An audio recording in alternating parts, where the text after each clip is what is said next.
যে যত বড় ধনী হও না কেন, যার যত টাকা থাকুক না কেন, যার যত অর্থ থাকুক না কেন, কেউ যদি সারা জীবন দিল্লি বম্বে কাটায়, তবু কিন্তু মনে রাখবে মা, শেষের দিনে তোমার এরা কেউ আপন নয়। কি বাবা, যাদের আগলে বসে আছো এরা কেউ তোমার আপন নয়, সব অনিত্য বস্তু। যারা গীতা ভাগবত জ্ঞানী এখানে আছেন, যা যা কিছু দেখছো আজকে যেটা তোমার আছে, কালকে সেটা অন্য কারোর হয়ে যাবে।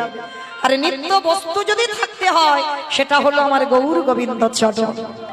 এছাড়া তোমার নিত্য বস্তু আর কিছু নাই, সবাই তোমাকে ফেলে রেখে চলে যাবে। তাহলে কিসের এত অহংকার বাবা? তাহলে সবাই সকাল থেকে রাত্রিতে ঘুমাতে যাওয়া পর্যন্ত, ছেলে আমার, মেয়ে আমার, জায়গায় আমার, জমি আমার, বিষয় আমার, বৈভব আমার, কিন্তু মনে রেখো ভাই, মাসি যদি বেজে যায় পড়ে থাকবে সরকারি খামার। এসেছো একা, তুমি যাবে একা। যেদিন এসেছিলে বাবা খালি হাতে এসেছো, যাবেও খালি হাতে। এসেছো কাউকে নিয়ে আসনি, আর যাবেও তো কাউকে নিয়ে যাবে না। কটা দিনের জন্য একটু অভিনয় মঞ্চে অভিনয় করা হলো, কিন্তু যার যত দিনের জন্য থাকা, সে সময় কেটে গেলে বাবা নাটকের মঞ্চ থেকে চলে যেতে হবে। তাহলে এই জীবনে যে বলে এলাম, কৃষ্ণ ভজিবার তরে সংসারে আয়ন, মিছে মায়ায় বদ্ধ হয়ে বৃক্ষ সম হইন। বললাম কৃষ্ণ দাস হব, আর জগতে এসে হলাম আমরা মায়ার দাস। ভুলে গেলাম সাধন ভজনের কথা, ভুলে গেলাম গোবিন্দ চরণের কথা। সারা দিনান্তে আমার আমার করে সংসার সংসার করে মেতে রইলাম, দিনান্তে একবারও কৃষ্ণ বলে কাঁদতে পারলাম না। কিন্তু মা, শেষের দিনে একবার লক্ষ্য করে দেখো, কেউ তোমার সঙ্গে হবে না, কিন্তু একটা জিনিস তোমার সাথী হবে, তোমার কর্মফল। এই কর্ম ছাড়বে না মা, লক্ষ্য করবেন।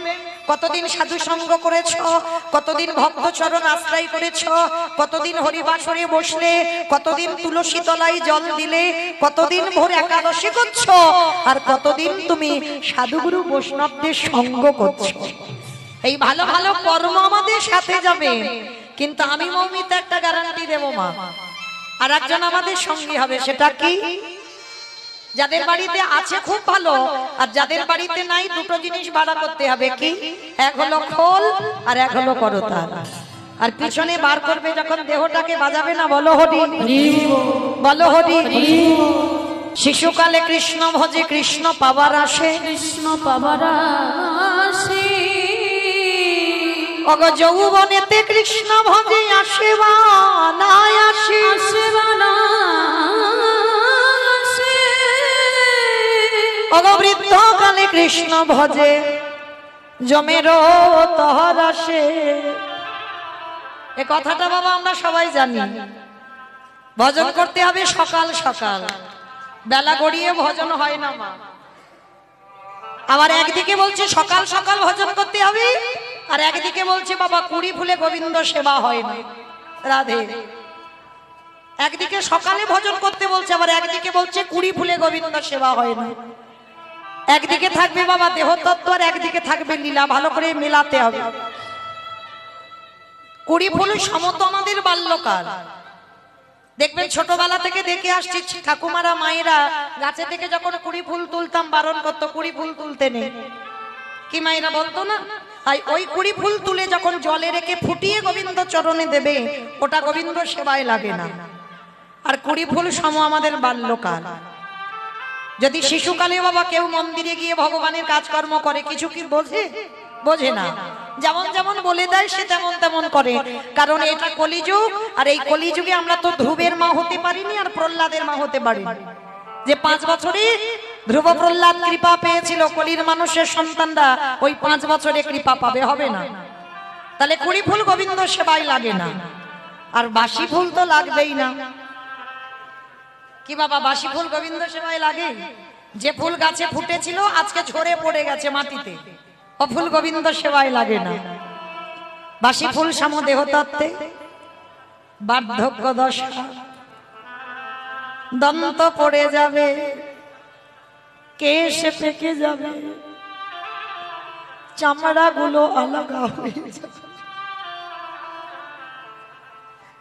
এ দেহ গোবিন্দ সেবায় লাগবে।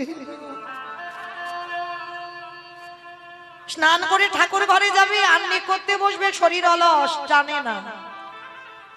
ভগবানের নাম কীর্তন শুনতে বসবেন, বাবা কোমরে এত ব্যথা, বেশিক্ষণ বসতে পারবেন না। ঠিক ঠিক তো সেবায় লাগবে না ও ফুল।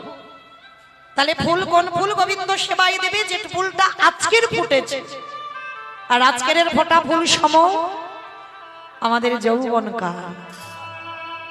এটা আমার কথা নয় মা, আমার গোবিন্দ ললিতা বিশাখা ইন্দ্ররেখা চম্পকলতিকা রঙ্গদেবী তুঙ্গবিদ্যা সুদেবী অষ্টসখী রাধারানীকে বলতো, রাধে গো আমি যৌবনে বড়, রাধে ভালো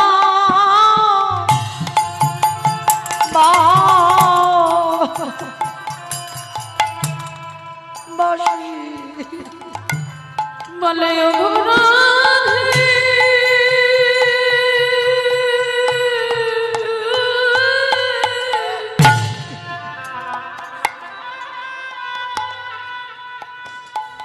ও রাধে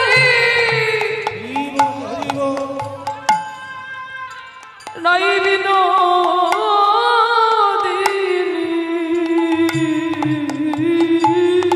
হরি বল হরি বল। আমি যৌবন বড়,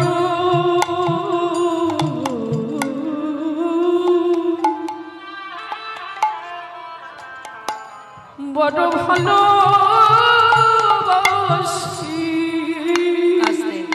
কোন যৌবনের কথা বললো বাবা?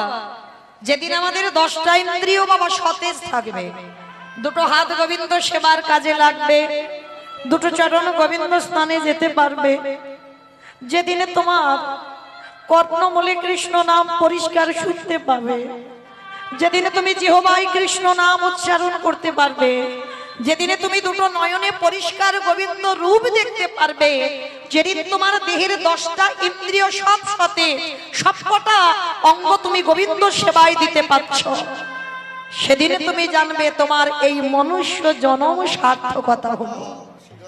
আজকে গোবিন্দ আমার যেদিন বাবা আপনারা মাথুরি লীলা শুনেছেন অনেকে, গোবিন্দ আমার বৃন্দাবন থেকে মথুরায় চলে গিয়েছিল, অষ্টসখী রাধারানীকে 100 বছর কাঁদিয়েছিল, একটা দুটো বছর নয়, 100 বছর রাধারানী কেঁদেছিল। আপনারা আমরা কজনের জন্য কতটুকু সময় কেঁদেছে, কযুগ কেঁদেছে। রাধারানী 100 বছর গোবিন্দ বিরহ জ্বালা পেয়েছে। আর রাধারানীর দশমী দশা, শেষ দশাটা হলো বাবা মৃত্যু দশা। আর শরীর চলে না,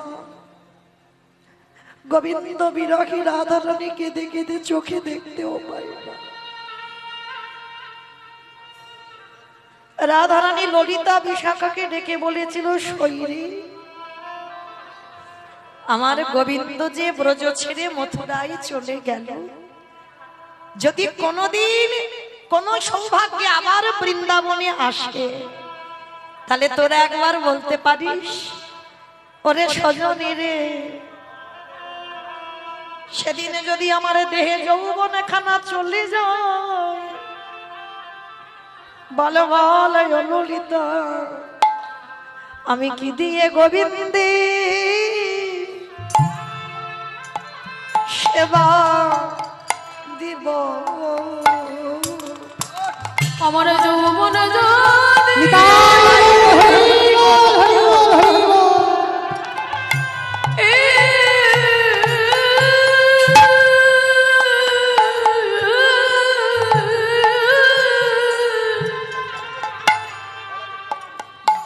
আমার যৌবনে যদি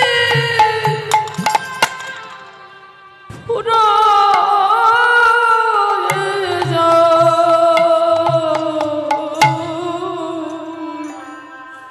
ওরে ললিতা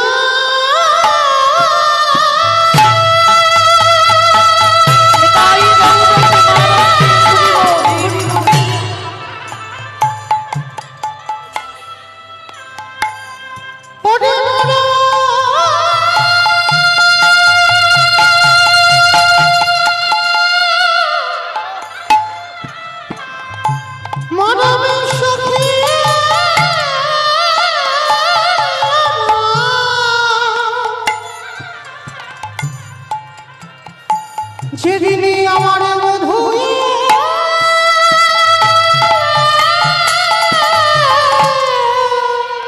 বাবা বাবা এই ব্রজে ফিরে আসবে সেদিন কি দিয়ে আমার প্রাণের বধূ সেবা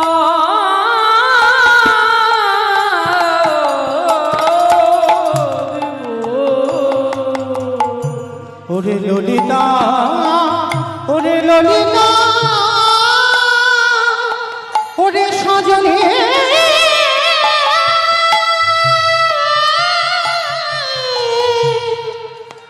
সজনে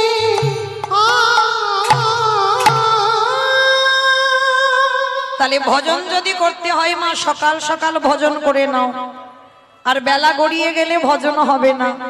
জানো নবদ্বীপের মাটিতে আমার নিমাই প্রতিদিন বাজারে যেত। ভালো করে একটু আস্বাদন করবেন, ভালোবাসাটা কেমন করে করতে হয় ভগবানের সঙ্গে।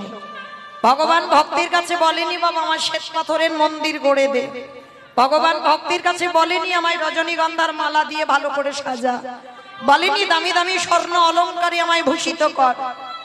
ভগবান ভক্তির কাছে কি চাই দেখো। নবদ্বীপের মাটিতে আমার নিমাই প্রতিদিন বাজারে যেত, প্রতিদিন। যেমন অনেক অনেক ভক্তদের দেখবেন অভ্যাস আছে বাজার করুক বা না করুক, কিন্তু সকাল হলে হাত মুখটা ধুইয়ে বাবা বাজারে যায়। তো নিমাই বাজারে যেত, আর বাজারে গিয়ে নিমাইয়ের খুব প্রিয় খাবার সবজি বাজারে গিয়ে বাবা ওই থোর, কচু, কলা, মোচা, ডুমুর, এগুলো আমার নিমাইয়ের খুব প্রিয়।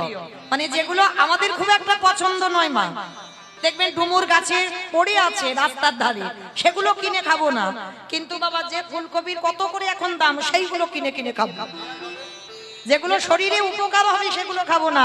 ওই থোর, কচু, কলা, মোচা এগুলো ভালো জিনিস, কিন্তু আমাদের পছন্দ নয়। বেশিরভাগ মানুষ বলবে পছন্দ নয়, কিন্তু এগুলো আমার নিমাইয়ের খুব প্রিয়। তা প্রতিদিন ওই সবজি বাজারে গিয়ে বাবা বাজার করে নিমাই। আর বাজার করতো কার কাছ থেকে? একজনের কাছ থেকে, যিনি হলেন নবদ্বীপে শ্রীধর পণ্ডিত। এই শ্রীধর পণ্ডিতটা কে জানো?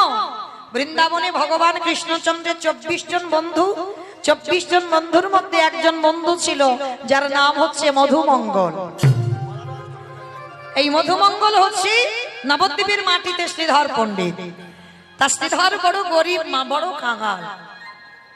মানে এতটাই গরিব, মানে সবজি যে বিক্রি করবে বাবা তার তো কিছু পুঁজি দরকার, বাজার থেকে কিনতে হবে, তবে একটু লাভে বাজারে বসে বিক্রি করবে।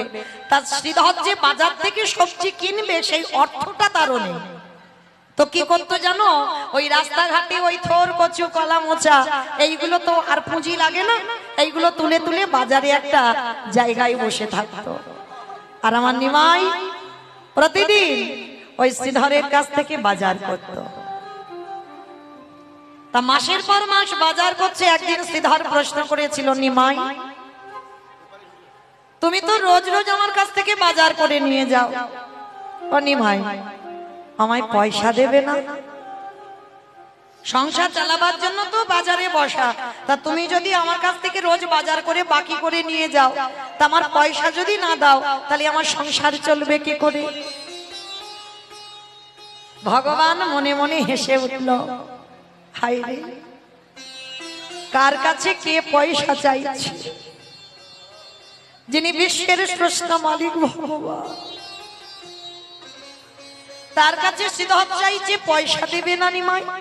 তা নিমাই বলছে, শ্রীধর আমি কথা দিলাম, তুমি লিখে রাখো, আমি সুদে আসলে একদিন আমি সব তোমার মিটিয়ে দেব। তুমি ভালো করে হিসেব করে রেখে দাও, সুদে আসলে আমি সব তোমায় দিয়ে দেব, কিন্তু আজকের আমি দেব না। তারপরেই তো নিমাই 24 বছর বয়সে সন্ন্যাস নিল।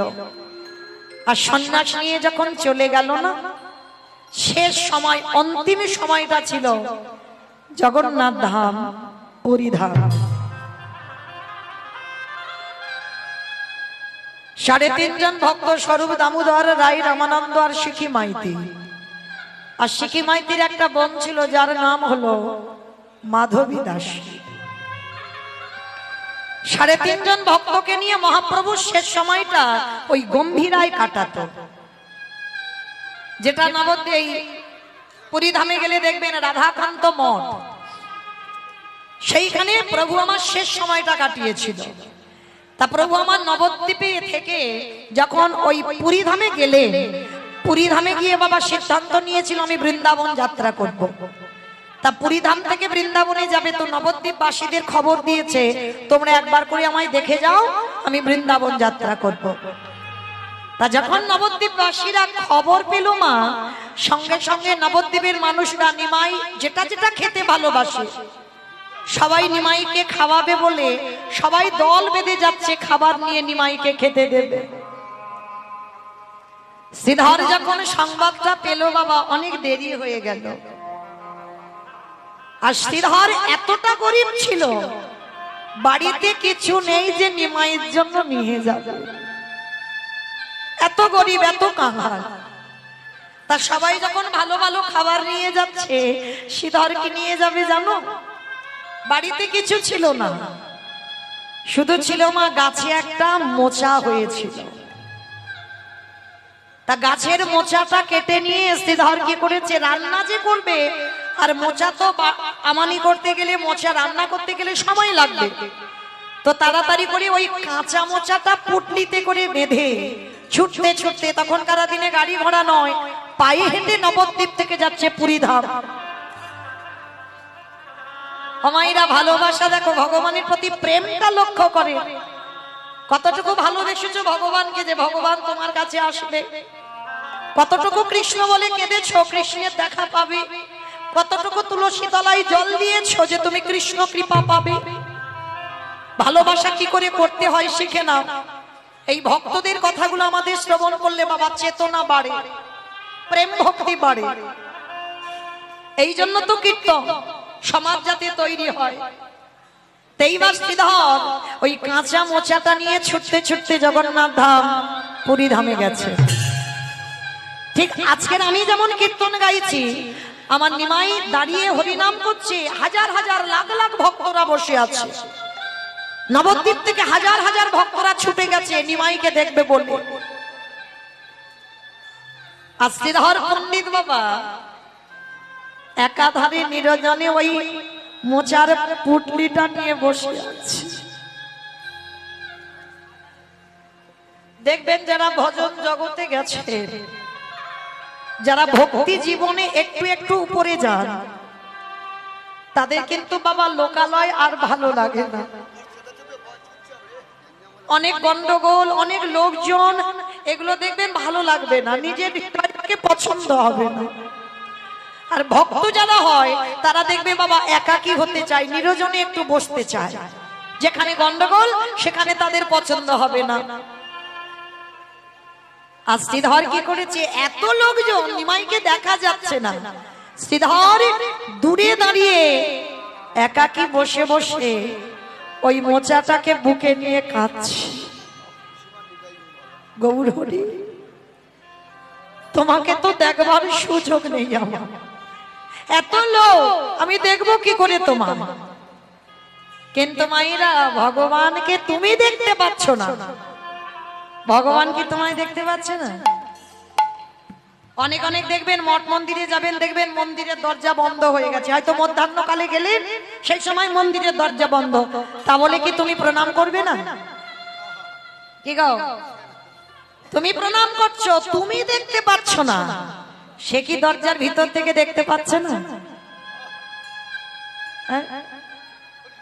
অবশ্যই দেখতে পাচ্ছে। ওই জন্য সে দরজা বন্ধ থাকুক আর যাই থাকুক, প্রণাম করতে ভুলো না, কারণ আমি দেখতে পাবো না, সে তো আমায় দেখতে পেয়েছে যে আমি তার কাছে এসেছিলাম, তাকে প্রণাম করেছিলাম। তো শ্রীধর দূরে দাঁড়িয়ে দাঁড়িয়ে কাঁদছে, আর আমার নিমাইয়ের চরণ দুটো জলে ভেসে যাচ্ছে। ভক্ত কত দূরে কাঁদছে, ভগবানের চরণ ভেসে যাচ্ছে। আমার নিমাই দাদা নিতাই চাঁদকে ডেকেছে, দাদা যাও, আমার ভক্ত দূরে দাঁড়িয়ে দাঁড়িয়ে কাঁদছে, কে গো মায়েরা? যারা ভক্ত হয় তারা কোনোদিন চায় না, কখনো চাইবে না। যেমন পৃথিবীতে একজন ভক্ত ছিল বাবা, যিনি হচ্ছেন মাধবেন্দ্র পুরী, যার জন্য গোপীনাথ ক্ষীর কইল ছুট। যারা যাবেন ওই পুরীর মন্দিরে যেতে গিয়ে পড়ে বাবা রেমুনা, অনেকে গেছেন হয়তো, কই কে কে কে গেছেন একবার হাত তুলে বলতে পারবেন রেমুনায় আমার গোপীনাথকে দর্শন করেছেন? ক্ষীরচড়া গোপীনাথ এই কজন। কিন্তু পুরী ধামে যদি বলি বাবা এক্ষুনি সব গটগট করে হাত উঠে যাবে। রেমুনায় কারা কারা গেছেন তখন হাত উঠছে না। এটাই বাস্তব, হয় না বাবা? আসল আসল জিনিসগুলো দেখবার মতো সঙ্গ মেলে না, সময় পান না, আর সেই সঙ্গে যান না, তাই দেখতে পান না। তো যারা যারা গেছেন সেখানে বাবা ক্ষীরের প্রসাদ হয়, আর ওই ক্ষীরের এত স্বাদ তুমি যদি নিজে ঘরেও বানাও বা অন্য জায়গায় তুমি ক্ষীর কিনে খাবে, ওই স্বাদ তুমি কোথাও পাবে না। যারা যাবেন পরবর্তী দিনে একবার রেমুনার গোপীনাথ দর্শন করবেন। পুরী ধামে অনেকে 4-5 বার 6 বার করে 10 বার করে গেছে, কিন্তু যেগুলো জান না সেইগুলো অবশ্যই করে যাবে। তো এই রেমুনায় যেদিন বৃন্দাবন থেকে এসেছিল মাধবেন্দ্র পুরী রেমুনার মাটিতে, কেন না মাধবেন্দ্র পুরীর আদেশ দিয়েছিল যে মলয় চন্দন আমার গোপীনাথের শ্রীঅঙ্গে দিতে হবে। মানে এত জ্বালা যন্ত্রণা হচ্ছিল, তা যার জন্য আদেশ পেয়ে বাবা ওই রেমুনার মাটিতে আমার এসেছিল মাধবেন্দ্র পুরী।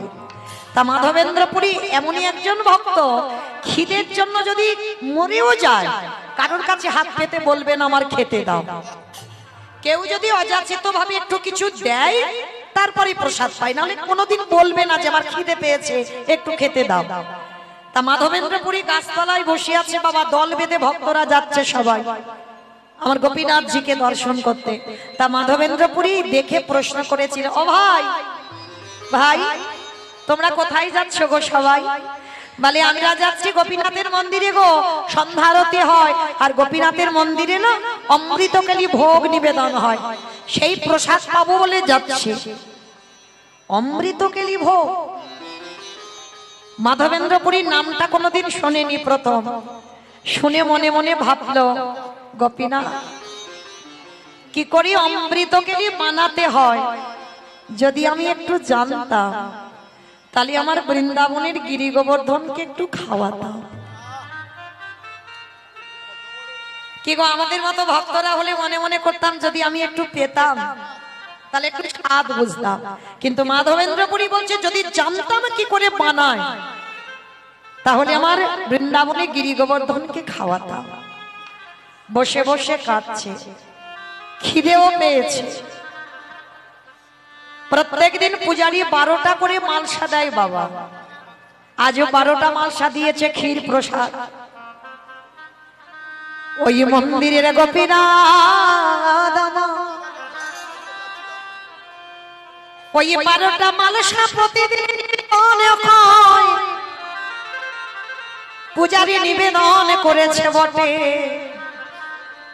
কিন্তু আমারে গোপীনাথ ভক্তের লাগি এক ভাঁড়ে ক্ষীর চুরি করে রেখেছে। ঠান্ডার সময় তো চাদরের নিচে একটা ভাঁড় লুকিয়ে রেখেছে, আর পূজারী তো রোজ 12টা মালসা বিতরণ করে, অত খেয়াল নেই বাবা। 11টা মালসা বিতরণ করে পূজারী গোপীনাথকে স্বয়ং দিয়ে মন্দির থেকে চলে গেছে। আমার মন্দিরের গোপীনাথ ওই রাতের অন্ধকারে দৈববাণী করে বলল, পূজারী তুমি আর কটা মালসা বিতরণ করেছো? বলে কেন প্রভু 12টা মালসা। বলে না, তুমি ভোগ লাগিয়েছো 12টা মালসা, কিন্তু এই জগতে বিতরণ করেছো 11টা মালসা। প্রভু তাহলে আর একটা মালসা কই? পূজারী যাও গিয়ে একবার দেখে নাও, আমার চাদরের নিচে একটা ভাঁড় চুরি করে রেখেছি। চুরি? প্রভু তুমি চুরি করেছো কিসের জন্য? তোমার খিদে পেয়েছে? না, আমার খিদে পাইনি। তাহলে কিসের জন্য চুরি করেছ? আমারে ভক্ত মাধবেন্দ্র পুরী ওই নিরজনে গাছ তলায় বসে বসে ও ভক্ত অযাচিত ভাবে কিছু চাই না, কিন্তু আমি তো অন্তরে জানি, ভক্তের অন্তরের কথা বুঝি। আমি জানি আমার ভক্তের খিদে পেয়েছে, ওই জন্য আমি একটা ভাঁড় চুরি করে রেখেছি।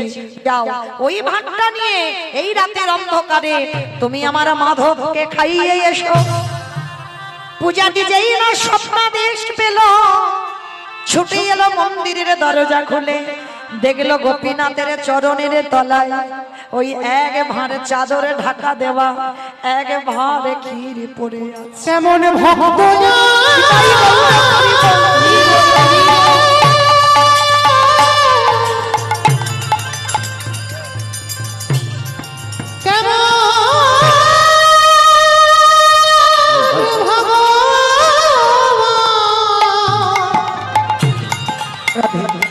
আমি এমন ভক্ত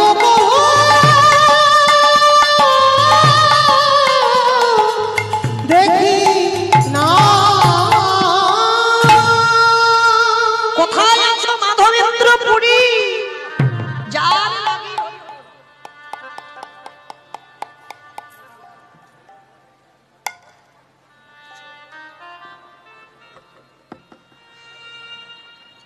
যার লাগি আমার গোপীনাথ ক্ষীর কইল চুরি। ছুটতে ছুটতে সেই মাধবের কাছে এসে ভাণ্ডটা দিয়েছে। মাধব বলছে, কি পূজারি তুমি এখানে? চরণ দুটো ধরে বলল, ধন্য মাধব তুমি, এতদিন আমি সেবা পূজা করি, আমার জন্য গোপীনাথ চুরি করলো না, আজ তোমার জন্য জগতের মাটিতে চোর বদনাম নিল, আর ভক্তের জন্য ভগবান চুরি করে আজকে চোর হয়ে ভক্তের ক্ষুধা নিবারণ করলো। পিতাই গৌর প্রেমানন্দে। হরি বল, হরি বল, হরি বল। আর এরা এমনই একজন ভক্ত ছিল বাবা, গাছতলায় দিন কাটাতো, তো এদের ঘর ছিল না। পারবেন, জগতে এত এত বৈষ্ণবতা অর্জন করেছি, এত এত বৈষ্ণব পালন করছি, কেউ হতে পারিনি বাবা বৈষ্ণব। এরাই ছিল বৈষ্ণব। একটা গাছের তলায় একটা রাত কাটাতো, দ্বিতীয় রাত আর নয়। কেন? এই গাছেতে বাবা দুটো রাত যদি কাটিয়ে ফেলি, যদি গাছের প্রতি মায়া জন্মে যায়, বৈষ্ণব যারা হবে বাবা তাদের কোনো কিছুতে মায়া থাকবে না, কোনো কিছুতে মোহ থাকবে না, কোনো কিছুতে লালসা থাকবে না। তো এরাই মাধবেন্দ্র পুরী, এরাই ছিল বাবা বৈষ্ণব। সর গোস্বামী, সনাতন গোস্বামী, রূপ গোস্বামী, এরা একটা গাছের তলায় একটা রাত কাটাতো, দ্বিতীয় দিন আর নয়। কেন? মায়া পড়ে যাবার ভয়। হরি বল। তাহলে আজকে সেই শ্রীধর দূরে দাঁড়িয়ে আছে মোচাটাকে নিয়ে, দাদা নিতাই চাঁদ সবার মাঝখান থেকে ছুটে গেছে। ও মাইরা, এই সামনে বসতে লাগে না, যে ভগবানের সামনে বসলে আমার ভগবান দেখতে পাবে, আর আমি দূরে থাকলে ভগবান দেখতে পাবে না। হ্যাঁ, তিনি তো অন্তর্যামী গো, নিরজনে বসে ভজন করতে হবে, তবে তো তার ডাকটা শুনতে পাবে। তা মাধবেন্দ্র পুরী, হরি বল, শ্রীধর পণ্ডিত যেই না বাবা মোচাটাকে নিয়ে কাঁদছে, ছুটতে ছুটতে গিয়ে দাঁড়িয়েছে নিতাই চাঁদ। শ্রীধর, আমার ভাই নিমাই তোমাকে ডেকেছে। প্রভু ডেকেছে আমার? তাড়াতাড়ি করে বাবা মোচাটাকে বুকে করে নিয়ে ছুটতে ছুটতে একেবারে গৌর চরণে গিয়ে আছাড় খেয়ে পড়ল। গৌর হরি হাত দুটো ধরে বলছে, অস্মিতা, সবাই তো কত কত ভালো খাবার এনেছে আমাকে খাওয়াবে বলে, তুমি কিছু আনোনি? শ্রীধরে পুটলিটা লুকিয়ে নিচ্ছে। কি লুকাচ্ছ? দেখি দাও পুটলিটা। না গৌর হরি, এতে কিছু নেই, তুমি তো জানো আমি দিনহীন পথের ভিখারি কাঙাল, তোমাকে দেবার মতো কিছু নাই, কি দেব বলো তোমায়? কই দেখি তো পুটলিটা দাও। জোর করে আমার নিমাই কেড়ে নিয়েছে, আর কেড়ে নিয়ে পুটলিটা যখন খুলেছে না, দেখে না একটা কাঁচা মোচা নিয়ে এসেছে। গৌর হরি শ্রীধরকে বুকে ধরে বলল, শ্রীধর, এই বস্তু যে আমার বড় প্রিয় বস্তু, তাই আজ জগতের সামনে আমি কথা দিলাম, আজ আমি বৃন্দাবনে যাব না। তুমি নিজের হাতে মোচা রান্না করে তুমি নিজের হাতে আমায় খাইয়ে দেবে, তারপরে আমি বৃন্দাবনে যাত্রা করব। গৌরহরি, তুমি আমার জন্য আজকে যাবে না? না, তোমার হাতের এই প্রেম ভক্তি ভালোবাসা মাখানো এটা রান্না না করে দিলে আমি যাব না। শ্রীধর রন্ধন করে আমার প্রভুর বদনে তুলে দিয়েছে। প্রভু সেবান্তে এইবার বলছে, বলো বলো শ্রীধর, ওই নদী আর মাটিতে যে তোমার কাছে বাজার করে খেতাম, বলো কত টাকার বাজার হয়েছে? আজ তোমার সমস্ত বাজারের টাকা মিটিয়ে দেব। হরি বল। এতদিন পরে নিমাই বলছে, এবার তোমার বাজারে যত যত টাকা হয়েছে এবার আমি সব মিটিয়ে দেব। বলো ক টাকার বাজার করে খেয়েছি? শ্রীধরে গৌরের চরণের হৃদয়ে ধরে বলল, হে গৌরহরি,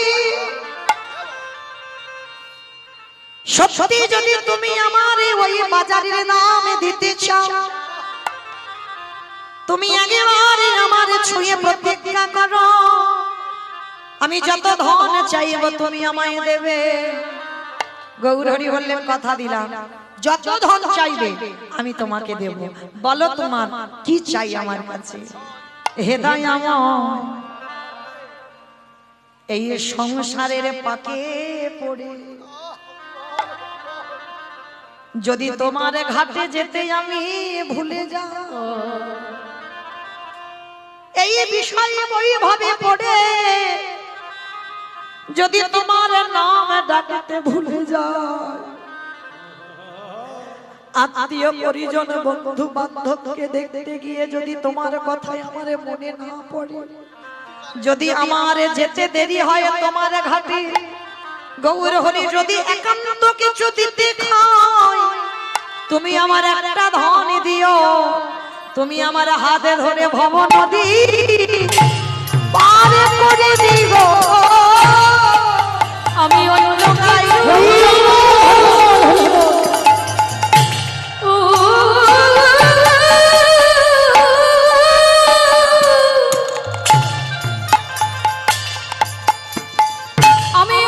কিছু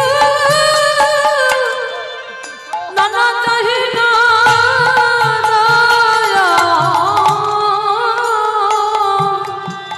আর কিছু হাতে ধরে ভব নদী পারে করে গৌরহরি বললেন, অগস্তিন ওই সংসারে থেকে দেহ সংসারে দিয়ে যদি মনটা ঠিক ঠিক গৌর চরণে রেখে দিতে পারো, আমি তোমার সামনে দাঁড়িয়ে কথা দিলাম, তোমারই আমি ভব নদী আমি পড়ে দেব।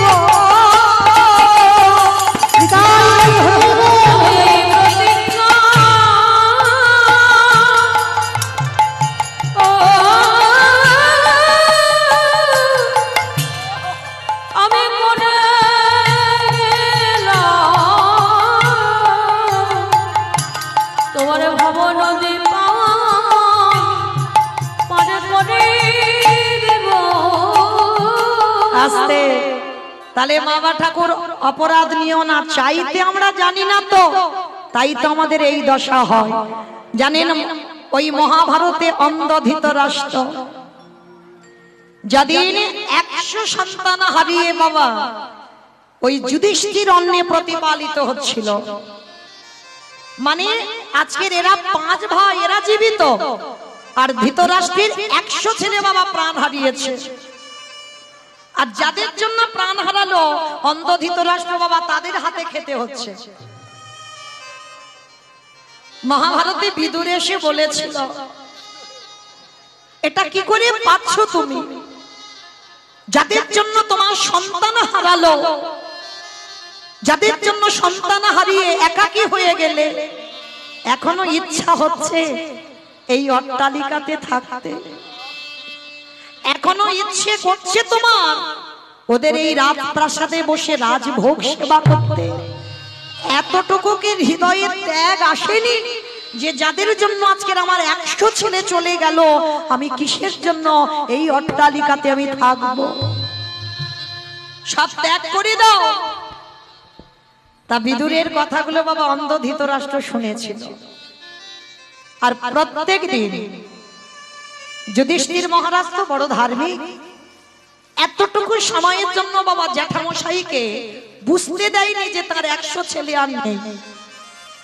মানে যুধিষ্ঠির এতটা যত্নে রেখেছিল যাতে বুঝতে না পারে যে আমার জ্যাঠামশাইয়ের নিজের 100টা ছেলে নেই। যত্ন আহ্বান নিজের হাতে যুধিষ্ঠির করত। তো আজকে যুধিষ্ঠির বাবা সন্ধ্যাবেলায় জ্যাঠামশাইকে খেতে দিতে এসেছে। জেঠু, ও জেঠু, ঘুমাচ্ছ? জেঠিমা জ্যাঠামশাই বসে আছে। যুধিষ্ঠির এসে পাত্র দুটো দিয়েছে, জেঠু প্রসাদ পাও। এতদিন যে কথা বলেনি ধৃতরাষ্ট্র এবার বলছে, খোকা একটা জিনিস চাইবো, আজকের একটু দিবি বাবা? বলো জেঠু। তুমি যদি বলো আমার প্রাণ দিয়ে দিতে, আমি কথা দিলাম, আমি তোমার সামনে দাঁড়িয়ে আমি আমার প্রাণ দিয়ে দেব। বলো তুমি আমার কাছে কি চাও? আমি জানি জেঠু তোমার কষ্ট, আমি বুঝি, আমি অনুভব করি। বলো। না রে বাবা, তোর প্রাণ দিতে হবে না, কারণ তুই চলে গেলে কি আমায় দেখভাল করবে? শোন না, তোদের কাছে তো কৃষ্ণ থাকে, একবার মায়েরা কথা নয়, এই জায়গাটা খুব মন দিয়ে শুনবেন। অন্ধ ধৃতরাষ্ট্রের শেষ পরিণতির কথাগুলো যুধিষ্ঠিরকে বলছে, একবার তোদের সঙ্গে তো কৃষ্ণ থাকে, কৃষ্ণকে একবার আমার কাছে আসতে বলবি বাবা। যুধিষ্ঠির বলছে, ঠিক আছে জেঠু, আমি কথা দিলাম, আমি গিয়ে কৃষ্ণকে বলবো যে আমার জেঠু তোমাকে একটু দেখতে চেয়েছে, তুমি যাও। অমাইরা এদিকে এদের কথা হচ্ছে, আর ওদিকে তো ভগবানের কানে চলে গেছে আওয়াজ। অনেক অনেক ভক্তরা ভগবানের কাছে মানত করে না, যারা মূর্খ বাবা তারা ভগবানের কাছে মানত করে। জ্ঞানী ভক্তরা জীবনে ভগবানের কাছে কোনোদিন মানত করে না।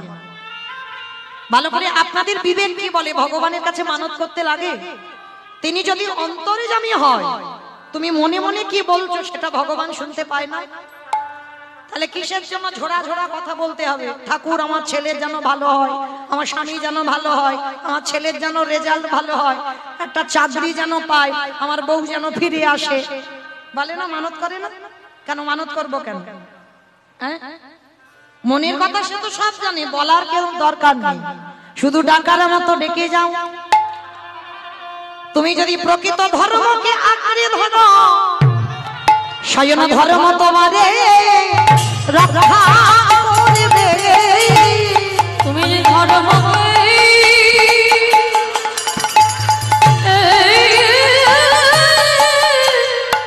যদি আঁকড়ে ধরো, হরিবল হরিবল, স্বয়ং ধর্ম তারে রক্ষা করবে। তুমি ধর্মপতি থাকবে বাবা, ভগবান তো স্বয়ং ধর্ম, তাহলে তুমি যদি ধর্মপতি থাকো অবশ্যই বাবা তোমার জয় হবে। কারণ গান্ধারী বলেছিল না, যুধিষ্ঠিরকে বললো না, যথা ধর্ম তথা জয়, অধর্মের হবে ক্ষয়। তোমার যদি প্রকৃত ধর্মপথ থাকে তুমি জয়ী হবে, আর যদি তুমি অধর্মের পথে থাকো তোমার বিনাশ অনিবার্য হবে।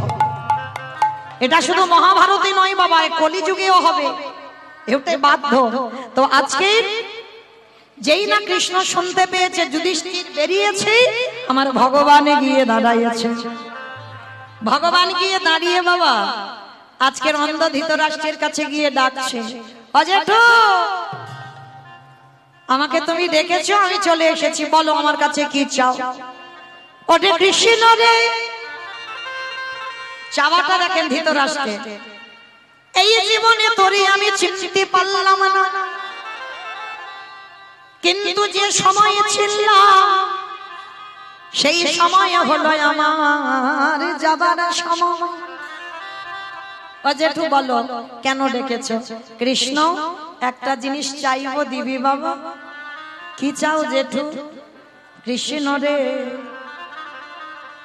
আমার মনে বড় ইচ্ছা ছিল, যাদের পক্ষে আমার কৃষ্ণ ভগবান বর্তমান ছিল, তাই তো তারা জয়ী হয়ে কুরুক্ষেত্রের মাঠ থেকে ফিরে এলো। কৃষ্ণ রে তোরে ভুবনে মঙ্গল ভোলানো রূপে আমি দেখতে চাই। ও তুমি দৃষ্টিটা ফিরে পেতে চাও, এই তো ঠিক আছে আমি দিচ্ছি। তার মানে তুমি পৃথিবীর আলো দেখবে না? পৃথিবীর আলোর জন্য নয়, যার সঙ্গে আমার 5টা ছেলে ছিল, একবার আমি তার রূপ দর্শন করব। ঠিক আছে আমি দিচ্ছি, এক্ষুনি দেব। এইবারে ভগবান করুণার হাত নিয়ে যেই না অন্ধ ধৃতরাষ্ট্রের চোখে বুলিয়ে দিল, ধৃতরাষ্ট্রের দৃষ্টি শক্তি ফিরে পেল, সাক্ষাতে দর্শন করল আমার কৃষ্ণ দয়াময় দাঁড়ায় আছে। দর্শন করা মাত্র কৃষ্ণ আর একটা জিনিস চাইবো দিবি বাবা। কি জিনিস জেঠু? এই তো চোখ চাইলে চোখ দিলাম, দৃষ্টি দিলাম, আলো বাতাস দেখলে আবার কি দেখবে? কৃষ্ণ রে আর একটা জিনিস বলো, কি জিনিস? দে দে আমার অন্ধ করে দেবা আমার এমন নয়, এমন নয়ন নাহে নানে দে দে অন্ধ করে দে। মাইরা কি বললো? চোখ দিল ভগবান, আর চোখ দেখে কৃষ্ণকে দেখেছে, দেখে বলছে কৃষ্ণ আরো একটা জিনিস দিয়ে এবার আমার অন্ধ করে দে। ও জেঠু এই তো চোখ চাইলে আবার অন্ধ হতে চাইছো কেন? ওরে কৃষ্ণ রে এই জগতের সংসারে মাঝে যদি কোনো একজন ব্যক্তি কৃষ্ণ চরণ দর্শন করে ফেলে, যদি কোনো ব্যক্তি কৃষ্ণ বদন দর্শন করে, তার তো বাহ্যিক জগতের কোনো কিছু দেখতে ভালো লাগে না। তাই তোর চরণে নিবেদন, একবার আমাকে কৃপা করে অন্ধ করে দে। আমি আর পৃথিবীতে তোকে ছাড়া আর কিছু দেখতে চাই না। কৃষ্ণ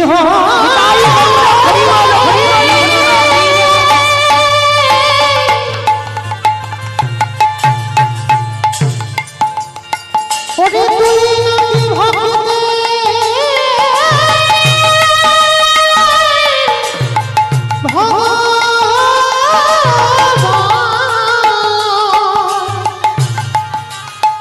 আমি অন্য কিছু চাহি না।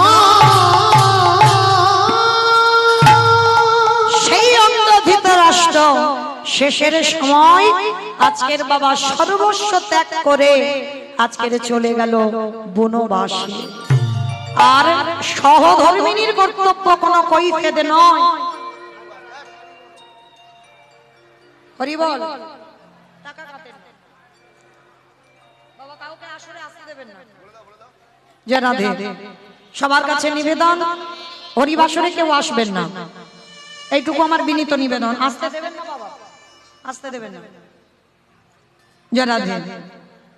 আজকে যেই না বাবা সেই অন্ধ ধৃতরাষ্ট্র সর্বস্ব ত্যাগ করে শেষের দিনে অন্তিম সময় গান্ধারীকে সঙ্গে নিয়ে বাবা বনবাসী হলো, আর শেষেই আগুনে পুড়ে বাবা প্রাণটা ত্যাগ হলো। তাহলে দেখেন সময় থাকতে ভজন করলো না, আর অসময়ে শেষের সময় গোবিন্দ রূপ দর্শন করে চলে গেল। তাহলে মনে রাখতে হবে বাবা, প্রকৃত যদি কেউ ডাকার মতো ডাকতে পারে, আমার ভগবান থাকতে পারে না। জগৎ সংসারে ভক্তের ডাকে ছুটে আসতে বাধ্য হয়। তাই কেহ বলে পুরমেতে রাম অবধিলা, কেহ বলে পুরমেতে। আসতে মাইরা, এগুলো কোনো গান নয়, মহাজনী পদাবলী। আর বৈষ্ণব পদাবলী শুনতে গেলে ভগবানের জন্য সবাইকে একটু কাজ করতে হয়। মানে এই বৈষ্ণব পদাবলী শুনলেই বাবা এটা ভজন, মহাজনদের পদাবলী শুনলে বা গাইলে এটা ভজনের মধ্যে হয়ে যায়। তাহলে আজকের আমরা সবাই বাবা আজকের ভজন শ্রবণ করছি, কৃষ্ণ নাম শ্রবণ করছি, এটাও ভজন হয়ে যাচ্ছে। তাহলে কাজ তো করতে হবে। যদি আমার সঙ্গে গান গাইতে না পারেন তাহলে কাজ করতে হবে। কি কাজ? শঙ্খধ্বনি, উলুধ্বনি। আর যাদের যাদের দুটো হাত আছে, আমার আছে তো হাত, যাদের আছে কই একবার দেখিয়ে দাও। নিতাই বাবুরা প্রেমানন্দে। বেশ, কই এবার একটু উলুধ্বনি প্রেম সে। কেহ বলে পুরাবেতে রাবণ অবধিলা, কেহ বলে গুণাবে আমার গুণারি,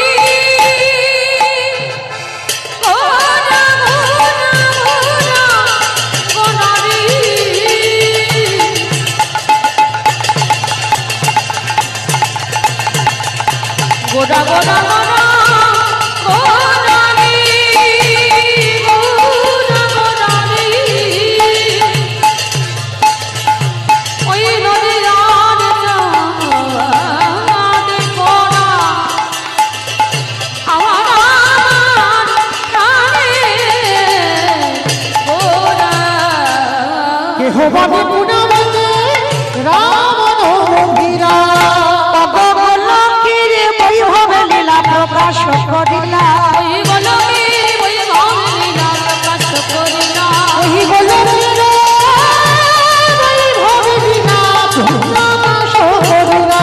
সেই রাধার ভাবে কোদায় বতানা, রাধার ভাবে গোরা অবতার, শ্রীরাধারে ভাবে গোড়ায় অবতার, ওই শ্রীরাধার ভাবে গোরা অবতার। হরে কৃষ্ণ নামে গৌর করিলা প্রচার, ওই হরে কৃষ্ণ